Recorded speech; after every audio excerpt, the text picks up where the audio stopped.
Hello friends, welcome to Sudha learning teacher channel. मेरा नाम सुधा सरस्वती है। आज मैं आपको बताऊंगी हिंदी अलंकार। तो हिंदी अलंकार क्या होते हैं वो मैं आपको बताऊंगी, कितने प्रकार के होते हैं वो भी मैं आपको बताऊंगी, उसके उदाहरण भी आपको बताऊंगी। तो पूरी डिटेल में समझिएगा, क्योंकि हमारे अभी इस टाइम एग्जाम्स आने वाले हैं। आपके 10th क्लास के बोर्ड एग्जाम्स आने वाले हैं, 12th के बोर्ड एग्जाम आने वाले हैं। तो उनमें ये क्वेश्चन आ सकता है और ज़्यादातर आता ही आता है। अलंकार से संबंधित 1 या 2 प्रश्न आता ही आता है। तो मैं आज आपको अलंकार के बारे में पूरी विस्तार से जानकारी दूंगी। वीडियो थोड़ी बड़ी हो सकती है, तो प्लीज़ उसको अंत तक ज़रूर देखिएगा, तभी आपको समझ में आएगा कि वीडियो में किस अलंकार को किस तरीके से आंका जाता है या उसको किस तरीके से प्रदर्शित किया जाता है। अगर आपको वीडियो पसंद आए तो प्लीज़ लाइक शेयर कमेंट करना ना भूलें। मेरे चैनल को सब्सक्राइब जरूर कर लें। अगर फेसबुक पर देख रहे हैं, फेसबुक पेज को फॉलो करना ना भूलें। तो वीडियो स्टार्ट करेंगे हम।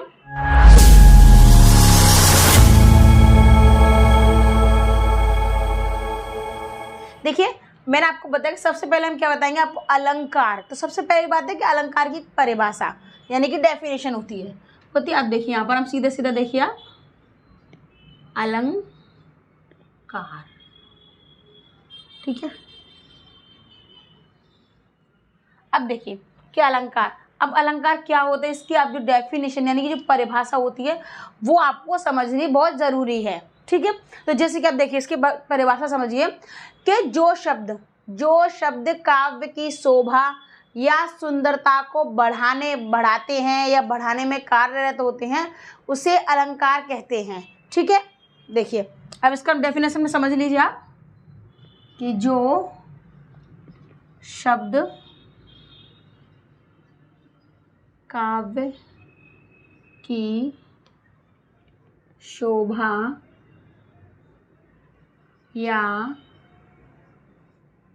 सुंदरता बढ़ाते हैं, ठीक है। देखिए कि जो शब्द काव्य की सुंदरता या शोभा को बढ़ाते हैं, ठीक है, उनको क्या कहते हैं, उन्हें कहते हैं अलंकार कहा जाता है उन्हें, ठीक है। उन्हें क्या कहते हैं, उन्हें अलंकार कहा जाता है। देखो अब अलंकार का क्या, अलंकार का शाब्दिक अर्थ होता है एक, ठीक है।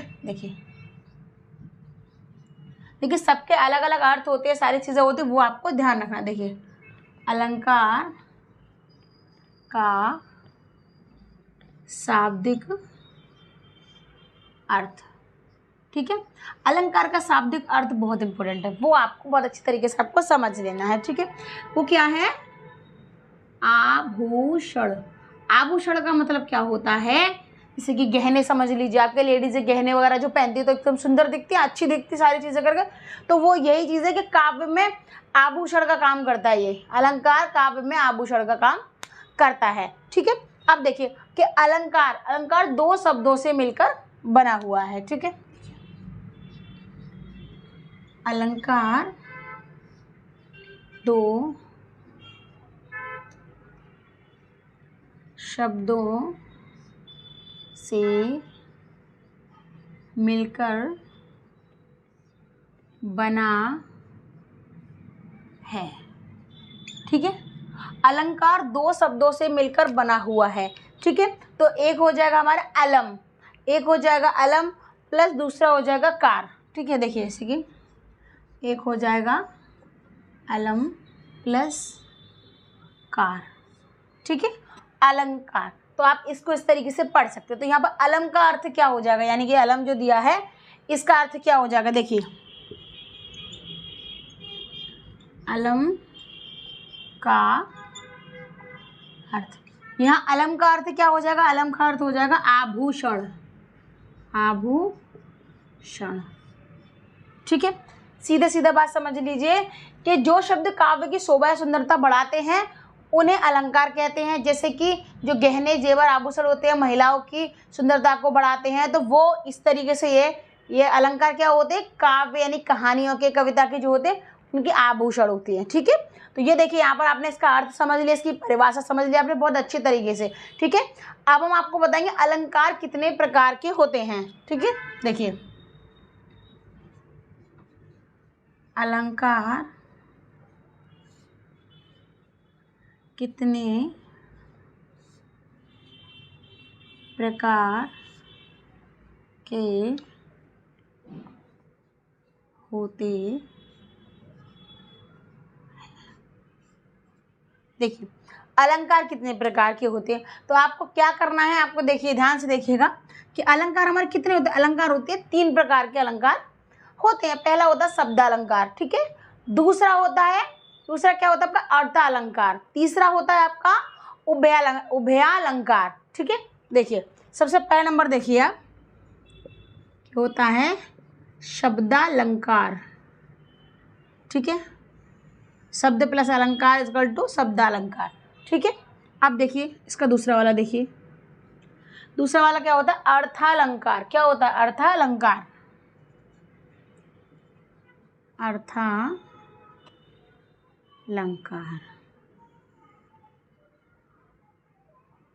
तीसरा और आखिरी देखिए इसका होता है उभयालंकार। उभयालंकार, उभयालंकार। देखिए इसके 3 प्रकार होते हैं, तीनों ये प्रकार आपके यहाँ पर इस तरीके से मौजूद हो गए, ठीक है।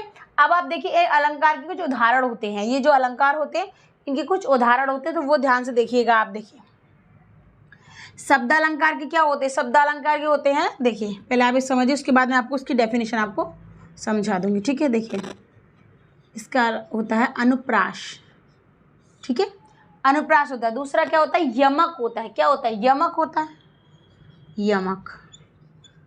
फिर होता है श्लेष, ठीक है। ये अलंकार इसके होते हैं शब्दालंकार के, ठीक है। अब हम आगे बढ़ जाते हैं कि अर्थालंकार के। तो अर्थालंकार के क्या होता है, सबसे पहले देखिए उपमा, इसका होता है उपमा, ठीक है, उपमा होता है। दूसरा होता है इसका रूपक होता है। क्या होता है रूपक, रूपक। फिर होता है इसका उत्प्रेक्षा। फिर होता है इसका अतिशयोक्ति, अतिशयोक्ति। फिर होता है मानवीकरण, ठीक है। क्या होता है मानवीकरण। और इसका क्या होता है, इसका होते हैं संसृष्टि, संसृष्टि और संकर, ठीक है। देखिए आपको ध्यान से देखना है कि शब्दालंकार के क्या होते हैं, शब्दालंकार के ये प्रकार होते हैं कि देखिए ये तो प्रकार हो गया, अब ये उनके उप प्रकार बोल सकते हैं यहाँ पे ना, ऐसे उपभेद बोल सकते हैं यहाँ पे ना, ठीक है। तो ये क्या हो जाएंगे, देखिए ये हो जाएंगे शब्दालंकार के, ठीक है। यहाँ पर ये क्या हो जाएंगे इसके अर्थालंकार के। देखिए ये इस तरीके से ये इसके हैं, और ये हो गए इसके उभयालंकार के, ये एक ये, ठीक है। तो वो चीज़ आपको बहुत अच्छे तरीके से ध्यान से देखनी है आपको, ठीक है। अब देखिए तो ये क्या हो गए आपके तीनों अलंकार हो गए कि नहीं हो गए। अब आपको क्या करना है वो आपको बहुत अच्छे तरीके से ध्यान से समझ लेना होगा, ठीक है। अब देखिए अब मैं आपको बताऊंगी, आगे वाला पॉइंट बताऊंगी, तो ध्यान से देखिएगा। देखिए अलंकार कितने प्रकार के मैंने बता दिया। अब मैं आपको क्या बताऊंगी, अब मैं आपको बताऊंगी इसका सबसे पहला जो अलंकार है यानी कि शब्दालंकार, उसकी डेफिनेशन बताऊंगी, उदाहरण बताऊंगी, तो वो आपको बहुत अच्छे से ध्यान से समझ लेना।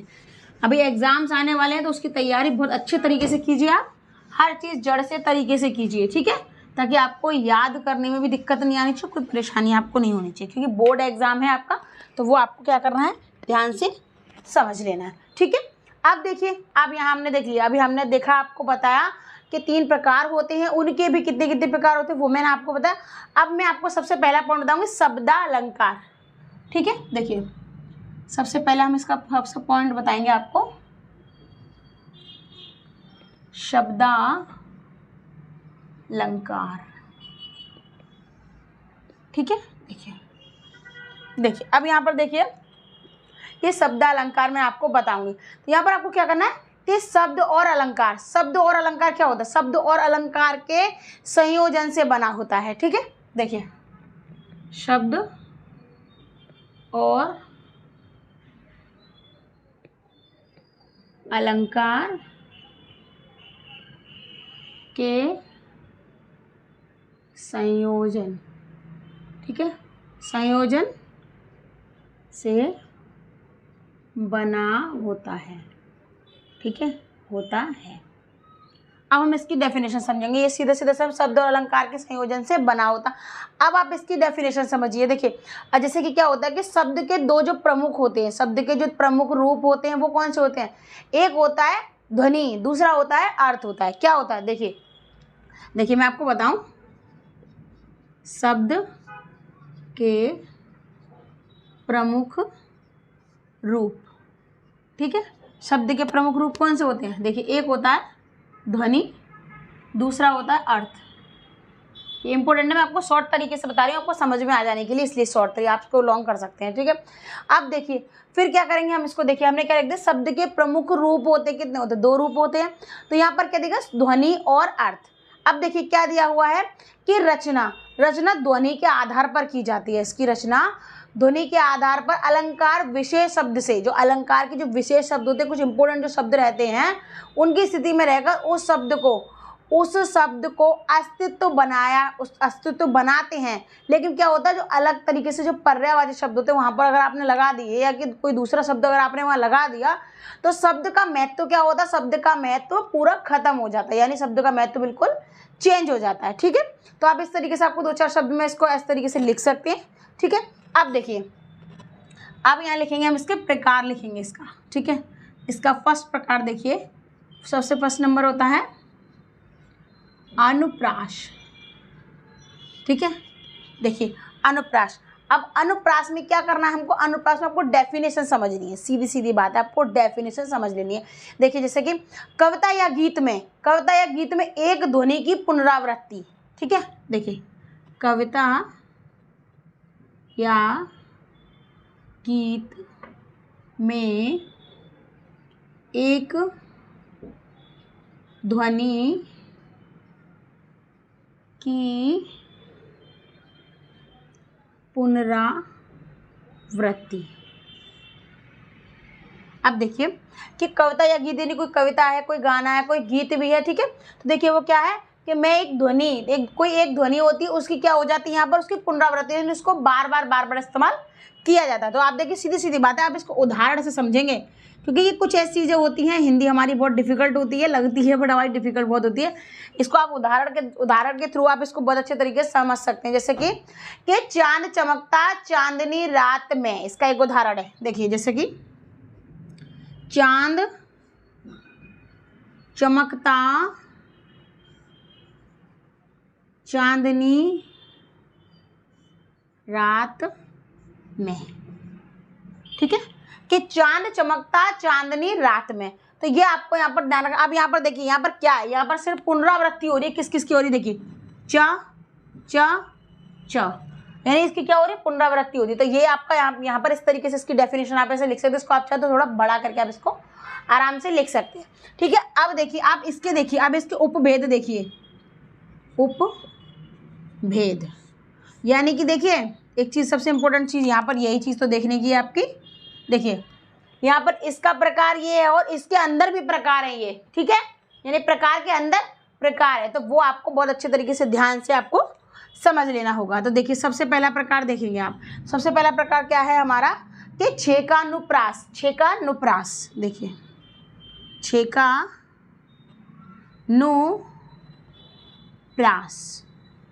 ठीक है, छेकानुप्रास।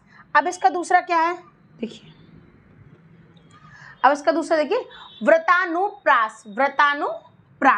देखिए व्रतानुप्रास,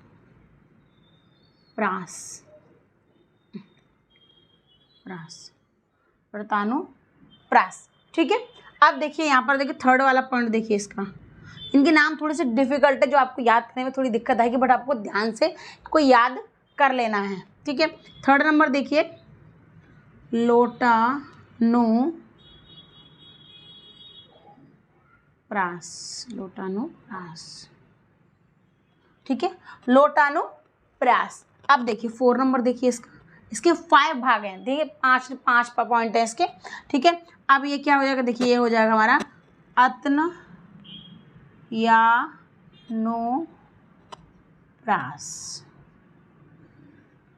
अत्नयानुप्रास, ठीक है।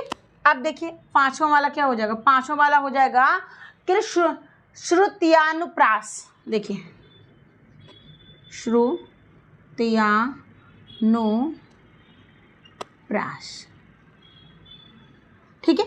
अब देखिए अब आपको क्या करना है कि ये देखिए ये वाले सारे पॉइंट जो हो गए, पॉइंट है हमारे, तो ये क्या 5 पॉइंट है।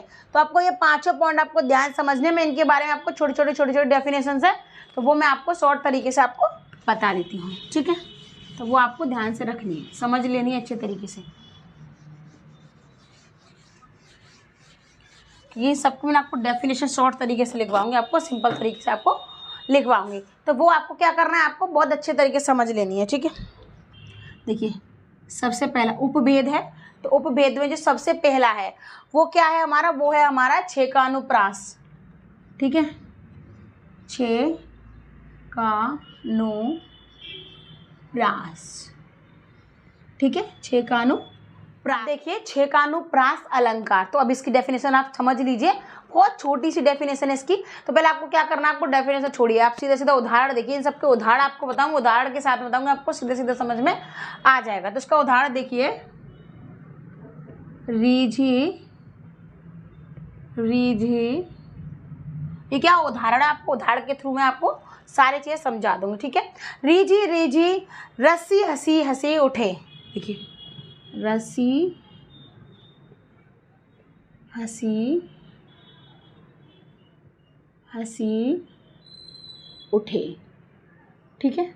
देखिए इसमें क्या दे रहा है कि रीझी रीझी रस्सी हंसी हंसी उठे, ये एक उदाहरण हो गया, ठीक है, ये उदाहरण हो गया। अब इस उदाहरण को क्या करना है आपको कि और क्या इसमें दे रहा है कि और स की ध्वनि बार बार, श की ध्वनि क्या हो रही है, इसमें बार बार आ रही है, आ रही है क्या नहीं आ रही है। देखिए इसमें श की ध्वनि बार बार आना, और उसमें क्या होता है कि विशेष लय बन जाती है, ठीक है। इसमें क्या हो रहा है, स की ध्वनि, देखिए देखिए रस्सी, ये देखिए ये इसकी ध्वनि बार बार आना और एक लय बन जाना, यानी कि विशेष लय बन जाना, एक कहानी की तरह से बने, से रीझी रीझी रस्सी हंसी हंसी उठे, ठीक है। तो ये इसका आंसर हो जाएगा, ठीक है। अब देखिए इसका दूसरा वाला पॉइंट देखिए, मैं आपको शॉर्ट से शॉर्ट तरीके में बताऊंगी, बिल्कुल आसान तरीके से, ठीक है। तो दूसरा इसका पॉइंट क्या है, वृत्तानुप्रास, देखिए वृत्तानुप्रास,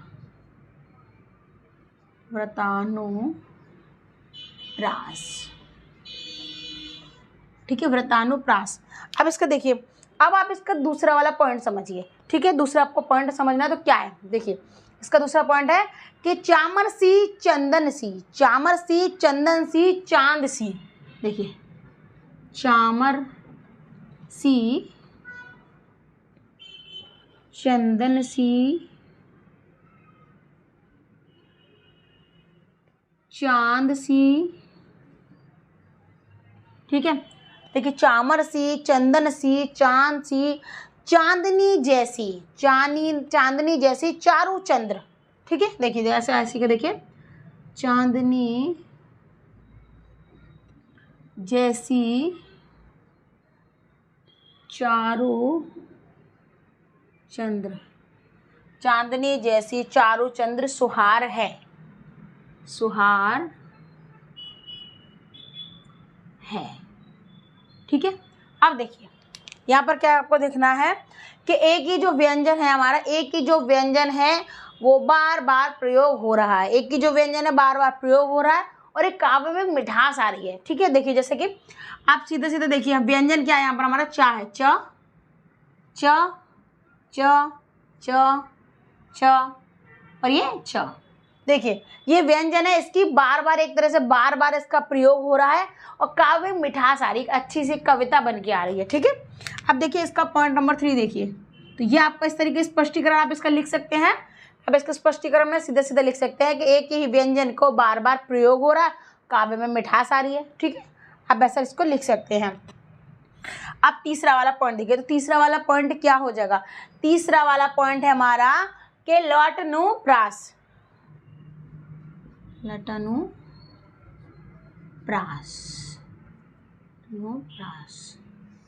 ठीक है।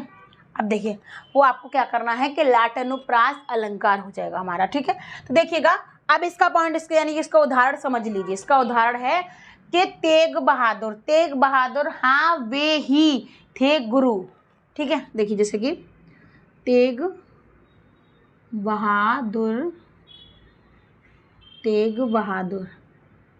हाँ वे ही थे गुरु हाँ वे ही थे गुरु पढ़वी के पठन समर्थ।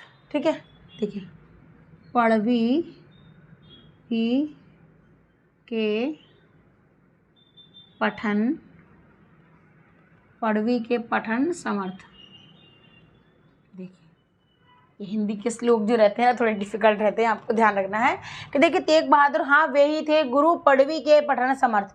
ठीक है, तो यहाँ पर इसका क्या हो जाएगा, इसका आपको वो चीज़ ध्यान रखनी है। इसमें क्या होगा कि एक ही शब्द है वाक्य को एक ही शब्द है जो वाक्य को कई बार दोहराया जाता है, अर्थ थोड़ा बदल जाता है। देखिए ऐसे आपको यहाँ पर एक शब्द समझ लीजिएगा तेग बहादुर, ठीक है, हाँ वे ही या गुरु समझ लीजिए, पढ़वी के पठन समर्थ।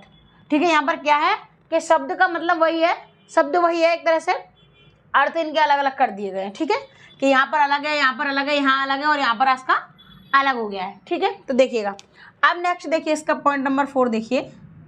पॉइंट नंबर 4 इसका क्या है कि अतनयानुप्रास। ठीक है, देखिए अतनयानुप्रास। ठीक है, अब देखिए अब इसका एक उदाहरण समझिए, इसीलिए उदाहरण के थ्रू आपको समझ में आएगा, अदरवाइज वैसे आपको ये चीज़ समझ में नहीं आई क्योंकि ये काफ़ी इम्पोर्टेंट है और थोड़ा डिफिकल्ट भी है। ऐसे कि देखिए जैसे लगा दी किसने आकर आग। देखिए लगा दी किसने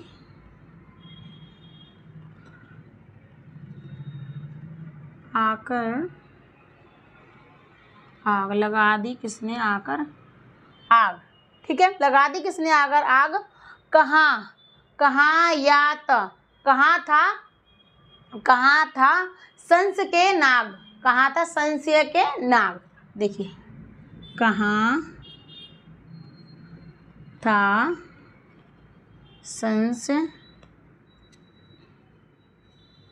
संशय के नाग। ठीक है, देखिए लगा दी किसने आकर आग, कहाँ था संशय के नाग। ठीक है, अब यहाँ पर एक चीज़ देखिए कि यहाँ पर हमको क्या बता रहा है, यहाँ पर कुछ बता रहा है, वो आपको ध्यान रखना है। देखिए आग और नाग, देखिए जैसे कि ये आग और ये नाग, आग और नाग क्या है यहाँ पर कि आग और नाग क्या करें, अंत में जो ध्वनि है वो मिल रही है दोनों की, यानी आग और नाग दोनों की ध्वनि क्या हो रही है, दोनों की ध्वनि इनकी मिल रही है। ठीक है, तो कविता को ये लोग क्या दे रहे हैं, कविता को एक लय दे रहे हैं। क्या दे रहे हैं, एक लय दे रहे हैं, यानी कि एक सुर दे रहे हैं, सीधे लय में बना रहे। देखिए लगा दी किसने आकर आग, कहाँ था शंस के नाग, तो ये कविता की लय में जा रहा है। ठीक है, तो आप देखिए इसका 5वां वाला पॉइंट देखिए, इसका लास्ट वाला पॉइंट देखिए। इसका लास्ट वाला पॉइंट क्या है हमारा यहाँ पर कि श्रुत्यानुप्रास।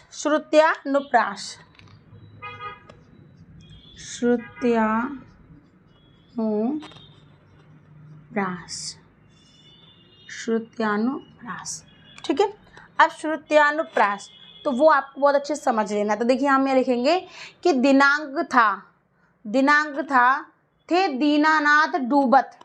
ठीक है, देखिए दिनांक था थे दीनानाथ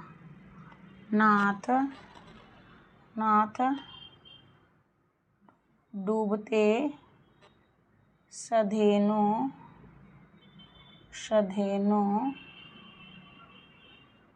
आते ग्रह ग्वाल बाल थे। ठीक है, ग्रह ग्वाल बाल थे। ठीक है, देखिए अब यहाँ देखिए कि दिनांक था थे दीनानाथ डूबते सधेनु आते ग्रह ग्वाल बाल थे। ठीक है, तो इसमें कहते हैं इसमें ऐसे शब्दों का प्रयोग हो रहा है जो सुनने में क्या हो रहा है, सुनने में एकदम मधुर लगते हैं, यानी कि सुनने में ही बड़े अच्छे लगते हैं और आनंद में लगते हैं।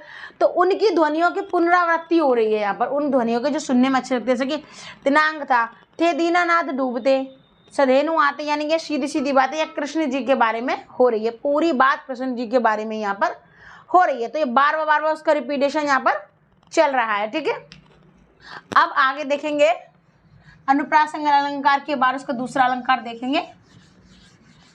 देखिए ये आपको बताया मैंने, अनुप्रास अलंकार के सारे जो उपभेद थे वो मैंने आपको यहाँ पर बता दिए हैं। ठीक है, अब देखिए, अब यहाँ पे क्या रहेगा, दूसरा वाला पॉइंट आ जाएगा उसका आएगा दूसरा वाला पॉइंट। तो दूसरा वाला पॉइंट हमारा क्या करेगा, यमक अलंकार। क्या रहेगा, यमक अलंकार। यमक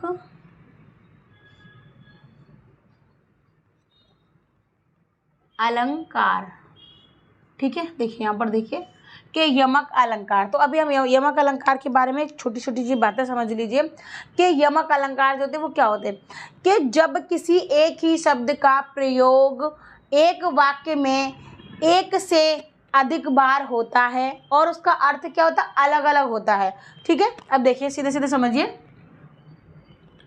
एक शब्द का प्रयोग, देखिए यहाँ पर कह रहे हैं एक शब्द का जो प्रयोग है वो क्या हो रहा है, वो एक से अधिक बार होता है। ठीक है, का प्रयोग अधिक बार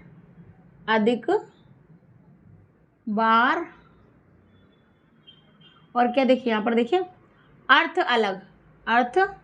देखिए शॉर्ट तरीके से लिखवा दिया है मैंने, बिल्कुल आपको आराम से याद भी हो जाएगा कि एक शब्द का प्रयोग अधिक बार और उसका अर्थ क्या, अलग। तो ये क्या हो जाता है, आपका यमक अलंकार ये कहलाता है। ठीक है, अब नेक्स्ट देखिएगा, इसका उदाहरण देख लीजिए, उदाहरण।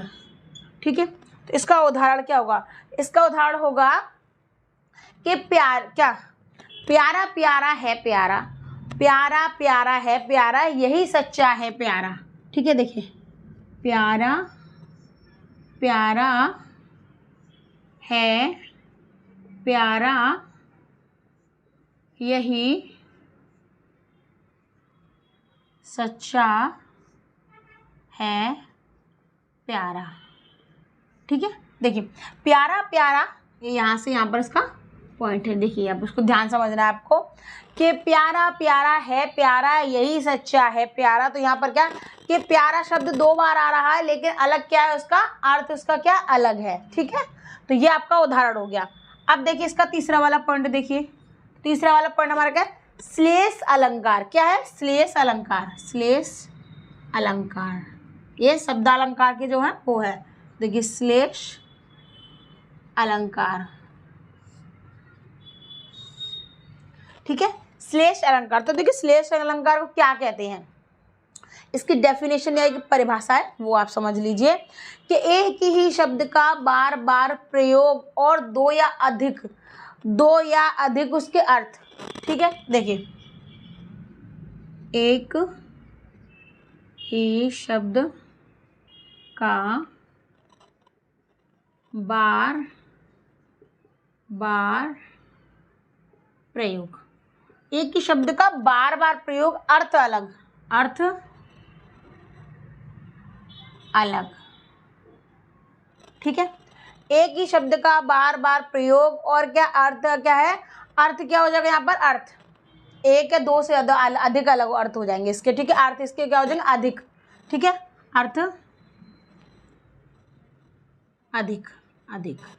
ठीक है, एक ही शब्द का बार बार प्रयोग और अर्थ अधिक, एक मतलब एक से ज़्यादा, ऐसे 2 3 4 आगे चल के एक्स्ट्रा में। ठीक है, अब आगे देखिए इसका उदाहरण देखिए, क्योंकि उदाहरण के थ्रू आपको समझ में अच्छे से आ जाएगा। तो इसका उदाहरण देखिए कि रहीमन पानी राखिए, देखिए रहीमन पानी राखिए, रहीमन पानी राखिए, बिन पानी सब सून, बिन पानी सब सून, बिन पानी सब सून। ठीक है, पानी गए ना उबरे, मोती मानस चून। देखिए पानी गए ना उबरे, मोती मानस चून। ठीक है, अब देखिए यहाँ पर एक चीज़ आपको ध्यान से देखनी है, यहाँ पर इस तरीके से लिखा हुआ है कि रहीमन पानी राखिए, बिन पानी सब सून। ये यहाँ पर एक लाइन यहाँ पर है, दूसरी यहाँ है कि पानी गए ना उबरे मोती मानस चून। ठीक है, तो अब आपको वो चीज़ आपको ध्यान रखनी है कि ये यहाँ पर इस तरीके का शब्द है, यानी एक ही शब्द का बार बार प्रयोग हो रहा है। देखिए एक ही जो शब्द है वो बार बार प्रयोग हो रहा है, पानी पानी पानी और आपका लास्ट में, हाँ बस इतना। तो ये क्या, पानी पानी पानी यहाँ पर बार बार हो रहा है, लेकिन अर्थ क्या है इसके, एक से ज़्यादा अधिक अर्थ बनने हैं इसके। ठीक है, तो ये हो गए आपके शब्दालंकार। ठीक है, अब मैं आपको दूसरा वाला बताऊंगी, अर्थालंकार। ठीक है, अब ये वाला पॉइंट हमारा दूसरा पॉइंट रहेगा। ये तो इसके शब्दालंकार के पार्ट्स थे, यानी कि भाग थे। अब देखिए थोड़ी वीडियो बड़ी हो सकती है, तो प्लीज़ वीडियो को पूरा अंत तक ज़रूर देखिएगा, तभी आपको पूरे अच्छे से इसके बारे में जानकारी मिल जाएगी। अब देखिए इसका दूसरा पॉइंट देखिए, अर्थालंकार। ठीक है, अर्थालंकार पॉइंट नंबर 2। ठीक है, अब अर्थालंकार की छोटी सी परिभाषा रहती है, तो वो आप परिभाषा को बहुत अच्छे तरीके से समझ लीजिएगा। देखिए जैसे कि जिस अलंकार में अर्थ का प्रयोग करने से कोई चमत्कार उत्पन्न होता है। ठीक है, कि जिस अलंकार में अर्थ का प्रयोग, देखिए सीधे शॉर्टकट में लिखूंगी मैं, याद हो जाए आपको, अर्थ का प्रयोग करने पर चमत्कार उत्पन्न हो। ठीक है, अर्थ का प्रयोग करने पर चमत्कार उत्पन्न हो, तो ये आपको क्या करना है, ये आपको बहुत अच्छे तरीके से समझ लेना है। ठीक है, तो वो आपको समझना है यहाँ पर। अब देखिए अब हम क्या करेंगे, अब यहाँ पर देखिए आप इसके उदाहरण स्टार्टिंग में होंगे, आगे इसके जो भाग हैं, क्योंकि जो इसके भाग है वो मैं आपको बताऊंगी। ठीक है, तो यहाँ पर देखिए इसके जो भाग हैं, तो देखिए हम इसे यहाँ पर लिख सकते हैं प्रकार। ठीक है, ये वाला पॉइंट हो गया प्रकार। ठीक है, तो एक देखिए सबसे पहला पॉइंट इसका हो जाएगा उपमा। क्या हो जाएगा, उपमा। यहाँ उपमा खाने वाला उपमा नहीं है, यहाँ पर इसकी डेफिनेशन में आएगी। ठीक है, तो वो आपको समझना है कि जब किसी व्यक्ति या वस्तु की तुलना किसी व्यक्ति और वस्तु से की जाती है। ठीक है, देखिए किसी वस्तु या वस्तु माने क्या होता है, हमारी कोई चीज़ होती है। ठीक है, किसी वस्तु और व्यक्ति की तुलना, व्यक्ति की तुलना, व्यक्ति की तुलना, तुलना दूसरे से, मैं लिख दे रही दूसरे से, इसका मतलब क्या है कि वस्तु की तुलना वस्तु से, व्यक्ति की तुलना व्यक्ति, तो व्यक्ति की तुलना दूसरे से, दूसरे से। देखिए शॉर्ट तरीके से आपको डेफिनेशंस बता रही हूँ, अगर दिक्कत भी ना होनी चाहिए आपको। ठीक है, अब देखिए इसका उदाहरण देखिए, उदाहरण। ठीक है, अब इसका उदाहरण देख लीजिए। अब इसका उदाहरण क्या दे रहा है कि सागर सा गंभीर, सागर सा गंभीर हृदय हो, सागर सा गंभीर हृदय हो, सागर सा गंभीर हृदय हो, गिरा सा, गिरी सा ऊंचा जिसका मन, गिरी सा ऊंचा जिसका मन। ठीक है, देखिए यहाँ पर क्या दे रहा है कि सागर सा गंभीर हृदय हो, गिरी सा ऊंचा मन। ठीक है, तो यहाँ पर क्या है, यहाँ पर देखिए ये उदाहरण है इसका, यानी कि देखिए किसी वस्तु की तुलना, तो तुलना कर रहा है कि सागर सा गंभीर हृदय, यानी उसका हृदय ऐसा, सागर जैसा, गिरी जैसा क्या ऊंचा, उसका क्या मन, उसका कैसा कि गिरी, यानी गिरी पर्वत के जैसा। ठीक है, तो आपको वही चीज़ आपको समझनी है, बस इसकी दूसरे की तुलना ये से कर रहा है। अब इसके अंग होते हैं, देखिए इसके प्रमुख अंग होते हैं, प्रमुख 4 अंग और होते हैं इसके, प्रमुख 4 अंग, प्रमुख 4 अंग होते हैं इसके।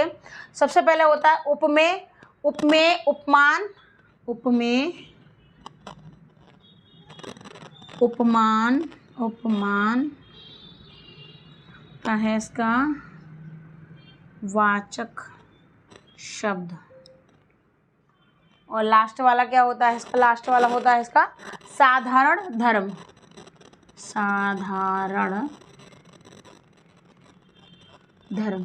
ठीक है, उपमेय उपमान वाचक शब्द साधारण धर्म, ये क्या होते हैं, इसके भाग हो जाते हैं, इसके प्रमुख अंग हो जाते हैं। ठीक है, अब उपमा के बाद देखिए इसका दूसरा देखिए, रूपक, रूपक अलंकार। ठीक है, देखिए ये यहाँ पर इस तरीके से आप इसके एडिंग में आप इसको लिख सकते हैं। तो रूपक अलंकार में क्या होता है कि काव्य में जहाँ उपयोग, काव्य में जहाँ पर उपमेय तथा उपमान में क्या होता है, में अभेद दिखाया जाता है। ठीक है, जैसे कि उपमेय, सीधा सीधा लिखिए आप कि उपमेय और उपमान में अभेद दिखाते हैं। देखिए उपमेय और उपमान में अभेद दिखाना। ठीक है, ये लीजिए शॉर्ट तरीके से हो गया। अब आप उस पर 2-4 वर्ड बढ़ा के आप 2 लाइन का इसको आराम से कर सकते हैं। ठीक है, आप देखिए इसका उदाहरण देखिए, क्योंकि जब तक उदाहरण नहीं लिखा जाता है जब तक हमको समझ में नहीं आता है। ठीक है, अब इसका उदाहरण देखिए कि चरण कमल बंदो हर राई।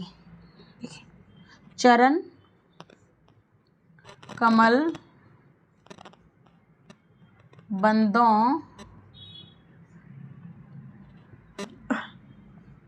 हरी राई।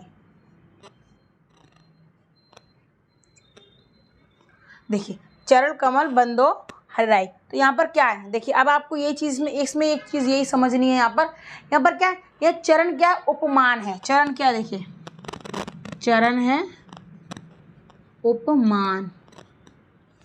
ठीक है, चरण क्या है, यहाँ पर उपमान है। ठीक है, अब दूसरा देखिए कि इसमें कमल क्या, उपमेय है। कमल क्या है, कमल है इसमें उपमेय।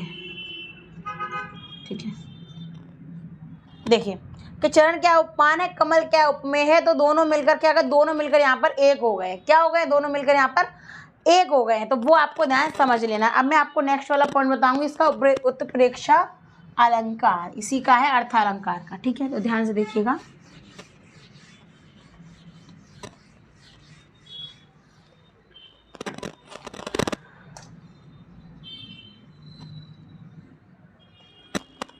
देखिए इसका थर्ड वाला पॉइंट देखिए, उत्प्रेक्षा अलंकार, उत्प्रेक्षा अलंकार। ठीक है, आप उत्प्रेक्षा भी लिख सकते हैं, उत्प्रेक्षा अलंकार, दोनों में से आप कुछ भी लिख सकते हैं, कोई प्रॉब्लम नहीं होगी। ठीक है, अब देखिए, अब हम यहाँ पर कहते हैं जहाँ पर उपमेय में उपमान की संभावना प्रकट की जाए। देख, उपमेय में उपमान की संभावना प्रकट की जाए। ठीक है, कि उपमेय उपमान की संभावना प्रकट की जाए, तो ये क्या हो गया हमारा, ये हमारा इसकी डेफिनेशन हो गई, यानी कि इसका परिभाषा हो गई। ठीक है, मैंने बहुत शॉर्ट तरीके से लिखा रही था कि आपको पेपर में तैयारी करने में भी दिक्कत ना हो और आपको ज़्यादा लंबा चौड़ा याद भी आपको ना करना पड़े। ठीक है, अब इसका उदाहरण देख लीजिए। उदाहरण है इसका, थोड़ा सा उदाहरण रहेगा इसका बड़ा, जैसे कि सोहत ओढ़े पीत पट। देखिए सोहत ओढ़े पीत पट। देखिए सोहत ओढ़े पीत पट, श्याम सलोने गात। श्याम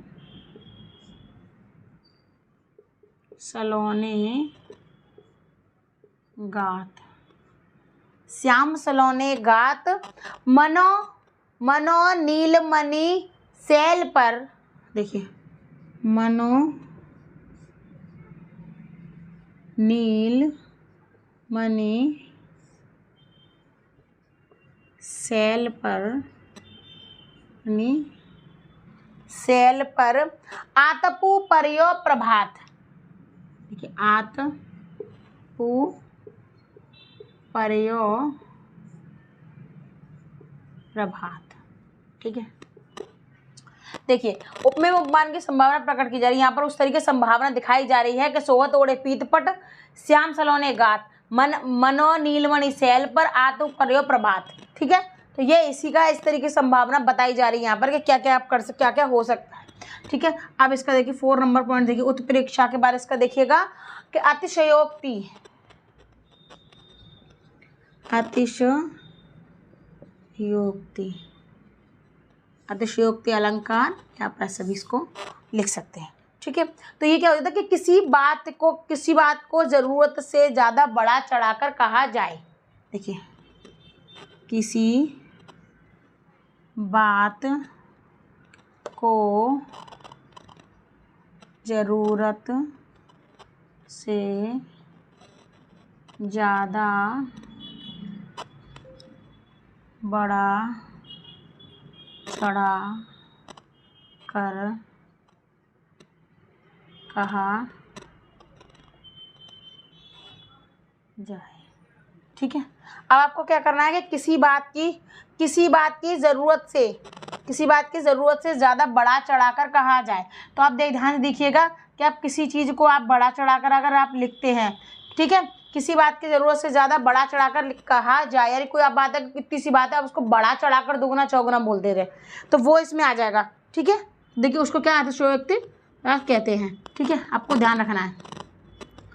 उदाहरण, अब देखिए उदाहरण देखिए, अब इसका अतिशयोक्ति है, इसका उदाहरण देख लीजिए। इसका उदाहरण है कि उसने पर्वत जैसी रोटी खा ली। देखिए, बात देखिए किस तरीके की है कि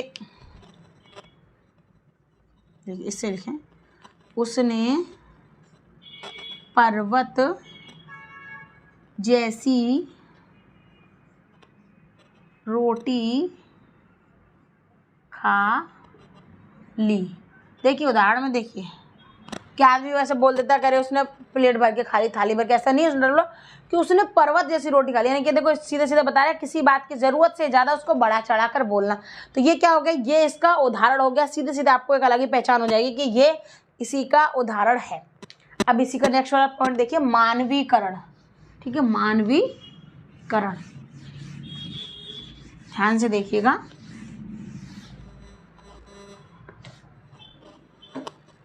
देखिए, पॉइंट नंबर हमारा क्या हो जाएगा, पॉइंट नंबर हो जाएगा 5 हो जाएगा हमारा, मानवीकरण। ठीक है, मानवीकरण। देखिए, अब इसकी डेफिनेशन देखिए, इसकी डेफिनेशन क्या हो जाएगी कि कवि काव्य में भाव या प्रकृति की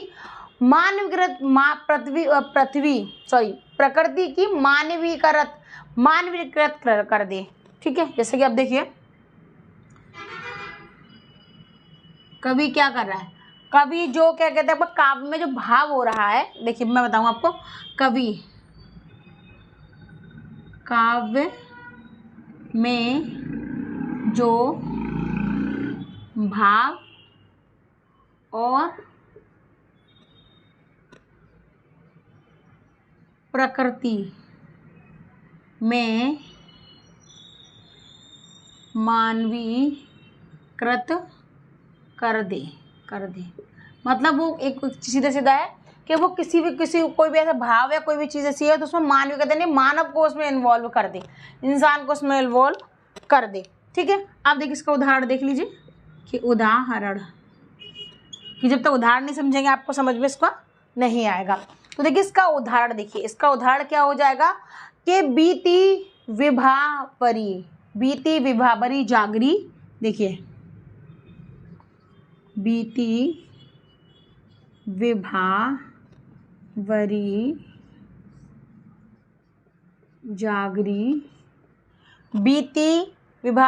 जागरी अंबर पनघट।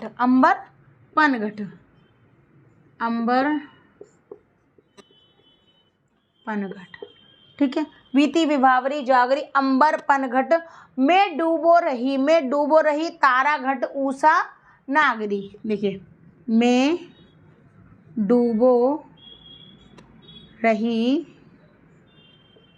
तारा घट उषा नागरी। ठीक है, कि बीती विभारी जागरी अंबर पनघट में डूबो रही तारा घट उषा नागरी। तो ये क्या कर रहा है, देखिए इसको क्या कहते हैं, मनुष्य के इसमें तब्दील हो जाएगा। देखिए, आप सीधे सीधे इसका समझ लीजिए। जैसे उषा का मतलब क्या है यहाँ पर, उषा का मतलब है यहाँ पर देखिए, ये लिखा है जो हमारा उषा लिखा हुआ है यहाँ पर, तो उषा का मतलब क्या है? प्रातः है। क्या है प्रातः का क्या मतलब? उषा, यानी कि जो सुबह हो जाती है। ठीक है, इसमें क्या है कि उषा का मानवीकरण कर दिया गया है। यहाँ पर उषा का मानवीकरण कर दिया गया। उषा नागरिक स्त्री रूप में इसको वर्णित कर दिया गया है। स्त्री रूप में इसको वर्णित कर दिया गया है। ठीक है, देखिए स्त्री रूप में वर्णित। ठीक है, वर्णित। ठीक है, तो इसका मानवीकरण कर दिया और स्त्री रूप में इसको वर्णित कर दिया गया है। अब इसका लास्ट वाला पॉइंट देखिए कि उभया अलंकार, इसका थर्ड जो पॉइंट है, ठीक है, वो देखिए इनके लास्ट पॉइंट है, बस वही आपको समझना है। बस यहाँ पर आपके अलंकार पूरे फिनिश हो जाएंगे, खत्म हो जाएंगे। तो आपको सारे अलंकार मैंने आपको डेफिनेशन के साथ में आपको बता दिए हैं। ठीक है, तो देखिए तीसरा नंबर देखिए, उभया अलंकार। देखिए उभय अलंकार क्या होता है कि उभय अलंकार क्या होता है कि एक अलंकार है जिसमें शब्दों का दोहरा अर्थ, देखिए इसमें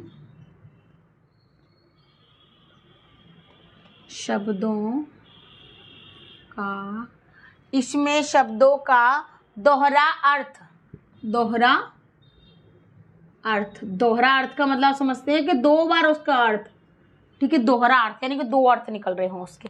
ठीक है, अथवा दोहरा प्रयोग होता है। ठीक है, अथवा का मतलब आप समझते हैं यहाँ पर इसको या इसको। ठीक है, दोहरा प्रयोग होता है।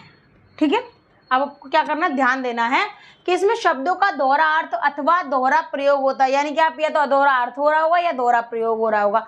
एक चीज यहाँ पर होती है, तो आपको वो चीज आपको इसमें ध्यान रखनी है। ठीक है, अब इसके प्रकार देखिए, इसके दो प्रकार होते हैं। ठीक है, इसके क्या होते हैं, इसके दो प्रकार होते हैं।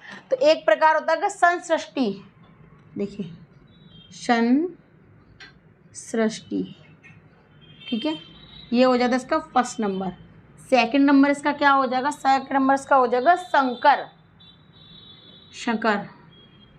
ठीक है, ये वाला इसके क्या हो जाएगा, दो प्रकार हो जाएंगे इसके। ठीक है, इसका उदाहरण समझ लीजिए, उदाहरण, ये लास्ट पॉइंट है, बिल्कुल लास्ट आपको ध्यान से समझ लेना होगा। ये क्या है, इसका उदाहरण है। तो उदाहरण में हम यहाँ पर क्या लिख सकते हैं कि कजरारी अखियन में, देखिए कजरारी अखियन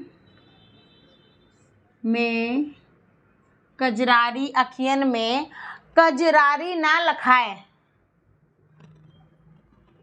कजरारी न लखाए। ठीक है, देखिए ये इसका उदाहरण हो गया कि कजरारी अखियन में कजरारी ना लखाए। इसका मतलब क्या है कि शब्दों का दोहरा अर्थ हो रहा है, यानी कि देखिए ये कजरारी क्या हो रहा है, इसमें दो अर्थ हो रहे हैं, इसमें दो अर्थ निकल रहे हैं, आप दो जगह इसका प्रयोग कर रहे हैं। तो ये क्या हो गया, उभय अलंकार का प्रकार हो गए, और ये यहाँ पर इसको उदाहरण होगा। तो मैंने आपको बता दिए हिंदी के सबसे महत्वपूर्ण के अलंकार के बारे में, आपको डेफिनेशन, उसके उदाहरण, उसके प्रकार और उसके उपभेद मैंने आपको सारे एक ही वीडियो में विस्तार से बता दिए हैं। वीडियो पसंद आए तो प्लीज़ लाइक शेयर कमेंट करना ना भूलें। मेरे चैनल को सब्सक्राइब जरूर कर लें। धन्यवाद।